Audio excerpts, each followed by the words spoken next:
Star Pawan Kalyan ప్రస్తుతం హరీష్ శంకర్ దర్శకత్వంలో రూపొందుతున్న ఉస్తాద్ భగత్ సింగ్ చిత్రంలో నటిస్తున్నారు.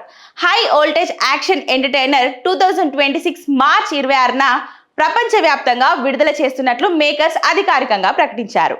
అయితే గబ్బర్ సింగ్ వంటి బ్లాక్ బస్టర్ తర్వాత ఈ కాంబోలో వస్తున్న సినిమా కావడంతో హరీష్ శంకర్ పవన్ ను ఎంత పవర్ఫుల్ గా చూపిస్తారో అని ఫ్యాన్స్ అందరూ వెయ్యి కళ్ళతో ఎదురు చూస్తున్నారు.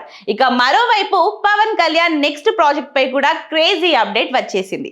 సుమారు 5 ఏళ్ల క్రితం ప్రకటించిన డైరెక్టర్ సురేందర్ రెడ్డి సినిమా ఎట్టకేలకు పట్టాలెక్కనుంది. తాజా సమాచారం ప్రకారం ఈ చిత్రం తెలుగు నూతన సంవత్సరం ఉగాది పర్వదినం సందర్భంగా లాంఛనంగా ప్రారంభం కానుంది. ఈ లెక్కన మార్చి నెల పవన్ కళ్యాణ్ ఫ్యాన్స్ కు డబుల్ ధమాకా అని చెప్పాలి. ఒకవైపు ఉస్తాద్ భగత్ సింగ్ థియేటర్లలో సందడి చేస్తుండగానే మరోవైపు కొత్త సినిమా షూటింగ్ ప్రారంభం కావడం విశేషం. ఇక ఈ ప్రతిష్టాత్మక చిత్రాన్ని ప్రముఖ నిర్మాత రామ్ తల్లూరి నిర్మిస్తున్నారు. వక్కంతం వంశీ ఈ చిత్రానికి కథను అందిస్తున్నారు.